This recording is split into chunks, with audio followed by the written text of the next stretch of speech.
American Nightmare, Neoliberalism, Neoconservatism, and De-Democratization. Stuart Hall recently suggested that the various powers and rationalities configuring the present would be better grasped according to the logic of dream work than the logic of philosophical entailment. The idea, no doubt, is to avoid imposing a monological, internally consistent, temporally linear, and systematic frame on that which is none of these things. But Hall's provocative suggestion is also difficult to follow, and not only because of dreamwork's complexity. Certainly, there is this complexity. According to Freud, dreams do not merely mediate between the jumble of life experiences and a pre-existing unconscious formation, but are practiced on behalf of the organicism. This is their work. In ways that exceed such mediation and actually reconstruct elements of the unconscious. But the figure of dream work taken up for political analysis also promises to puncture the conceit of our innocence and virtue. Dreams often tell us things we would rather not know about ourselves, in particular revealing identifications and desires we consciously disavow. Patterning political analysis after dream work thus threatens to puncture a left political moralizing impulse that wants everything the right stands for to be driven by nefariousness, smallness, or greed, and everything we do to be generously minded and good, an impulse that casts us and them in seamless and opposing moral political universes. Hall's challenge to break with monological, totalizing, and linear accounts, then, is impeded not simply by an intellectual hangover from an episteme in which power was figured as unified, systematic, and purposeful, but also by a difficulty in left desire. This is a difficulty we can redress only through a willingness to reckon with the incoherent, multiple-sourced and unsystematic nature of political orders and rationalities on the one hand, and to avow identification and affinity with some of what we excoriate on the other. If, for example, many on the left share the rightist ambition to secure cultural and political hegemony and impose a moral order, such anti-democratic impulses bear careful scrutiny even, nay, especially, as all sides adorn themselves in the robes of democracy. The problematics of this essay is well suited to the analytics of dream work. This is the problematic of thinking together American neoconservatism, a fierce moral political rationality, and neoliberalism, a market political rationality that exceeds its peculiarly American instantiation and that does not align exclusively with any political persuasion. The aim is not to understand the project of the American right du corps, as if there were such a unified endeavor or entity behind it, but to apprehend how these two rationalities, themselves composite, inadvertently converge at crucial points to extend a cannibalism of liberal democracy already underway from other sources in the past half-century. Nor is the aim to sentimentalize liberal democracy as such, but rather to grasp the implications of its waning as a political form, and even to pose a question about whether democracy continues to have meaning as a term or aspiration. If, as I have suggested elsewhere, the institutions as well as the political culture comprising liberal democracy are passing into history, the left is faced both with the project of mourning what it never wholly loved, and with the task of dramatically resetting its critique and vision in terms of the historical supersession of liberal democracy, and not only of failed socialist experiments. This essay does not pursue these projects of mourning or revisioning. Rather, it frames their necessity by exploring the forces of de-democratization produced at the intersection of neoliberal and neoconservative rationalities in the United States. What are some of the accidental symbiotic effects of the convergences between these two rationalities, effects that not only hijack the meaning of democracy to sanction permanent and extreme class divisions, managed and bought political life, power concentrated in links between corporate and governing elites, and imperial statism, but also destroy the foundation of democracy in the cultivation of a people's needs, desires, and orientation toward power and powerlessness? And what elements of left protest against these rationalities might reiterate these effects? The essay is concerned, then, less with the ostentatious clear-cutting of democratic institutions, represented, for example, by elements of the USA Patriotic Act, court stripping, regressive tax schemes, certain practices of homeland security, anti-immigrant policies, or corrupt electoral practices, than with the hollowing out of a democratic political culture and the production of the undemocratic citizen. This is the citizen who loves and wants neither freedom nor equality, even of a liberal sort. The citizen who expects neither truth nor accountability in governance and state actions. The citizen who is not distressed by exorbitant concentrations of political and economic power, routine abrogations of the rule of law, or distinctly undemocratic formulations of national purpose at home and abroad. This is the hollowing out that confronts us as a sustained political condition, no matter how low Bush's star sinks, and no matter which party prevails in the upcoming 2006 midterm elections. Thinking neoliberalism and neoconservatism together. We begin with a set of formal concerns about the relation between a neoliberalism contoured by globalized capital, but given a particular twist in each local context where it dwells, and a distinctly American neoconservatism that also has cousins in other fundamentalist and religiously inflected responses to late modernity, but is homegrown and internally diverse even in the American context. How does a rationality that is expressly amoral at the level of both ends and means, neoliberalism, intersect with one that is expressly moral and regulatory, neoconservatism? How does a project that empties the world of meaning, that cheapens and deracinates life and openly exploits desire, intersect one centered on fixing and enforcing meanings, conserving certain ways of life, and repressing and regulating desire? How does support for governance, modeled on the firm and a normative social fabric of self-interest, marry or jostle against support for governance modeled on church authority and a normative social fabric of self-sacrifice and long-term filial loyalty, the very fabric shredded by unbridled capitalism? And what might be the role of evangelical Christianity on one side and hyper-demonized enemies to the American state on the other in facilitating this marriage? Again, the search here is not for a single or coherent logic, but for an understanding of the effects of two disparate streams of rationality in producing the contemporary landscape of political intelligibility and possibility. This involves discerning sites of social and psychological vulnerability, exploitability, or orientation that they respectively trade or draw on in one another. What effects of power, legitimacy, or authority, consequent to one rationality, become root soil for the other? As the figure of dream work would suggest, the aim is to discover what might appear as logical contradiction at the level of ideas, to be grasped as partially and unsystematically symbiotic at the level of political subjectivity, and thus to depart from analyses that either distinguish values talk from material interests, or reprise notions of false consciousness. The essay first maps select elements of neoliberalism and neoconservatism, then considers their collisions and convergences, and concludes with a brief reflection on how fundamentalist Christianity, as an emergent idiom of public life, compounds the de-democratizing force of these two rationalities. Neoliberalism. I have argued elsewhere that in order to comprehend neoliberalism's political and cultural effects, it must be conceived of as more than a set of free market economic policies that dismantle welfare states and privatize public services in the North, make wreckage of efforts at democratic sovereignty or economic self-direction in the South, and intensify income disparities everywhere. Certainly, neoliberalism comprises these effects. But as a political rationality, it also involves a specific and consequential organization of the social, the subject, and the state. A political rationality is not equivalent to an ideology stemming from or masking an economic reality, nor is it merely a spillover effect of the economic on the political or the social. Rather, as Foucault inflected the term, a political rationality is a specific form of normative political reason organizing the political sphere, governance practices, and citizenship. A political rationality governs the sayable, the intelligible, and the truth criteria of these domains. Thus, while neoliberal political rationality is based on a certain conception of the market, its organization of governance and the social is not merely the result of leakage from the economic to other spheres, but rather of the explicit imposition of a particular form of market rationality on these spheres.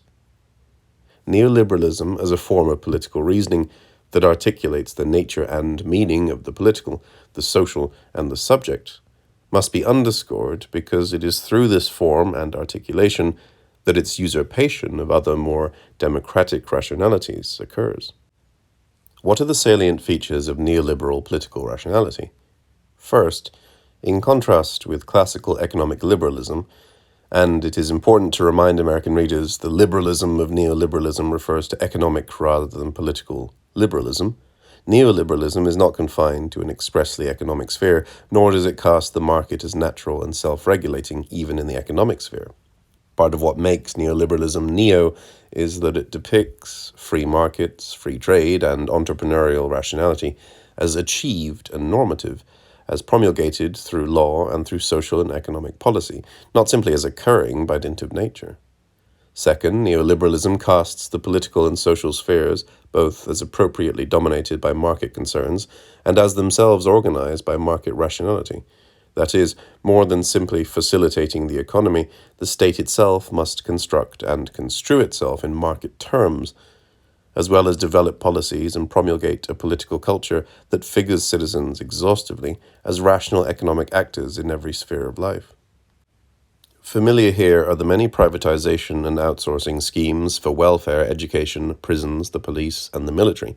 But this aspect of neoliberalism also entails a host of policies that figure and produce citizens as individual entrepreneurs and consumers whose moral autonomy is measured by their capacity for self-care, their ability to provide for their own needs and service their own ambitions, whether as welfare recipients, medical patients, consumers of pharmaceuticals, university students, or workers in ephemeral occupations.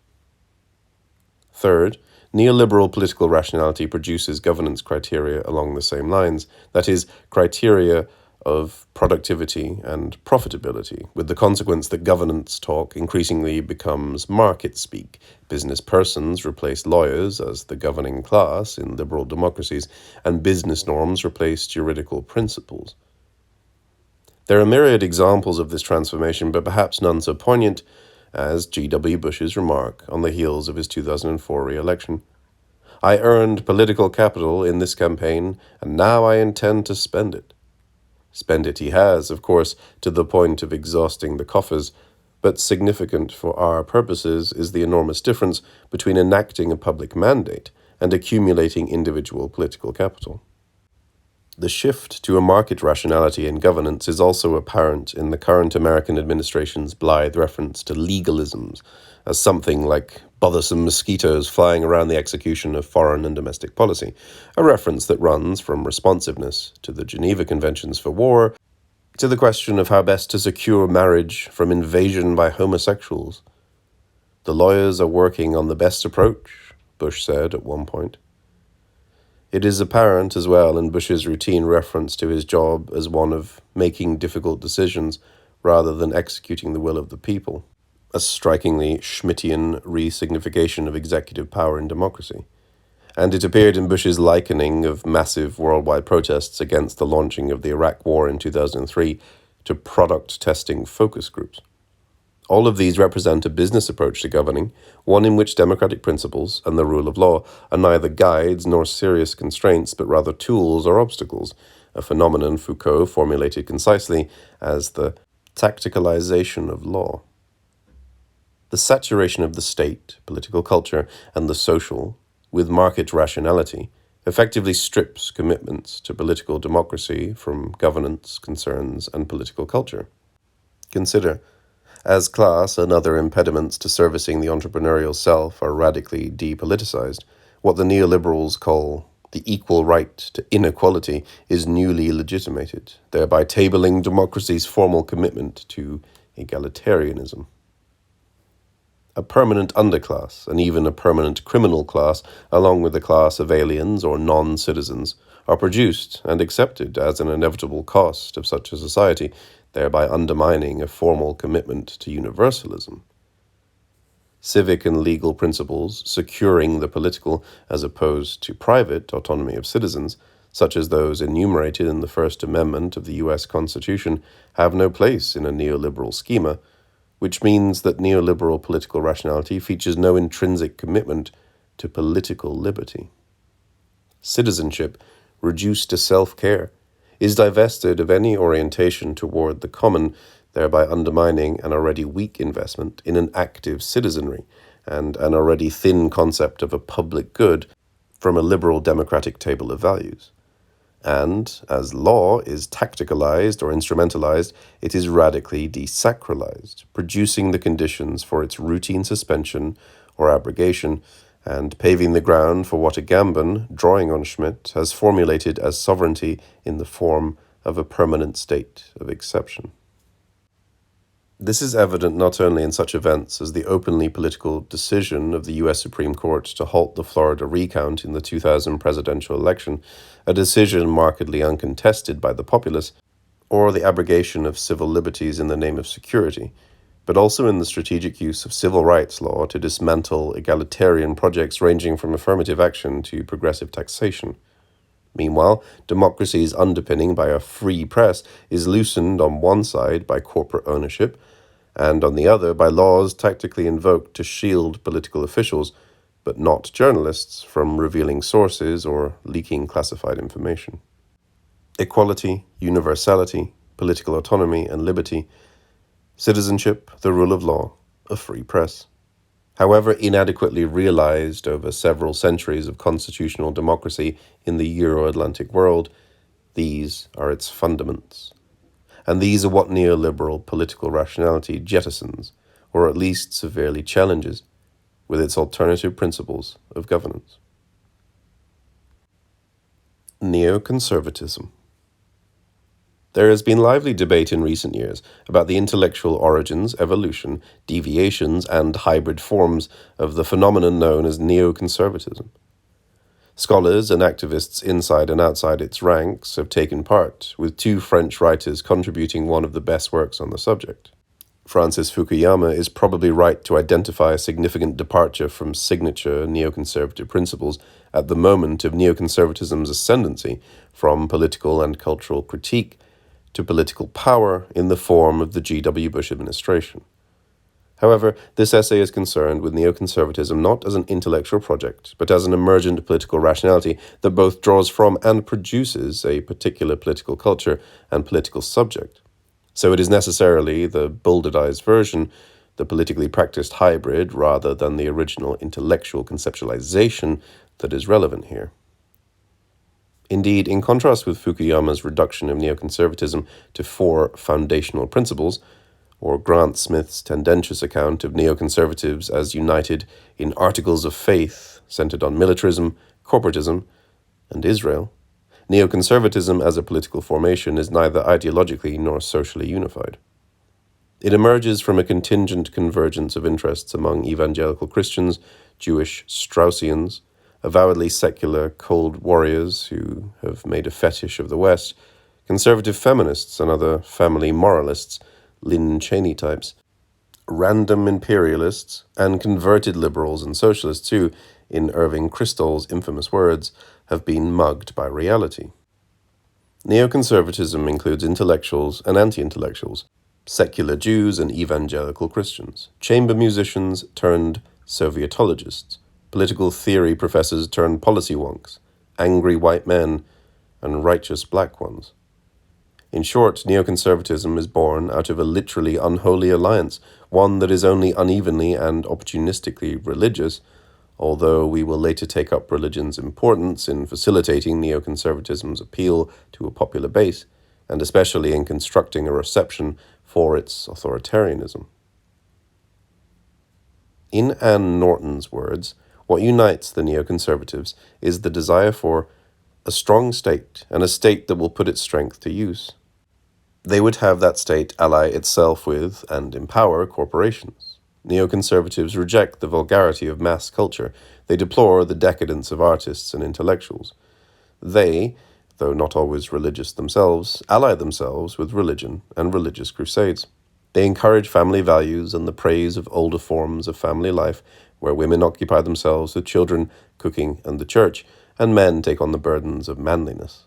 They see in war and the preparation for war the restoration of private virtue and public spirit. Above all, as Irving Kristol writes, neoconservatism calls for a revival of patriotism, a strong military, and an expansionist foreign policy. While the disparate elements of neoconservatism, which Irving Kristol calls an orientation rather than a movement, at times seem bound together primarily by shared objects of loathing, the United Nations, Amnesty International, and the World Court, latte liberals, redistributive welfarists, godless libertines and flag burners, Muslims, European cosmopolitanism, critical intellectuals, Jane Fonda, San Francisco, and ethics committees. Norton's account suggests that suturing together its strange pieces is a strong, state-led, and legislated moral political vision. Fukuyama, too, argues that neoconservatism is contoured by belief in the possibility of linking power and morality, and especially the belief that American power has been and could be used for moral purposes. The open affirmation of moralized state power in the domestic and international sphere is what sets off neoconservatism from an older conservatism, what makes it neo. As Norton argues, neoconservatism abandons classic conservative commitments to a modest libertarianism, isolationism, frugality, and fiscal tightness, belief in limits and moderation, and affinity with aristocratic virtues of refinement, rectitude, civility, education, and discipline. Unlike its predecessor, it is animated by an overtly avowed power drive, by angst about the declining or crumbling status of morality within the West, and by a concomitant moralization of a certain imaginary of the West and its values. Thus, while many neoconservatives decry the social engineering they attribute to socialism and liberal democratic egalitarian projects such as affirmative action, integration, and poverty reduction, neoconservatism no more rejects state-led behaviorism than neoliberalism does. Rather, it identifies the state, including law, with the task of setting the moral religious compass for society, and indeed for the world. This endorsement of state power and attribution of moral authority to the state is at odds with liberalism in every sense of the word.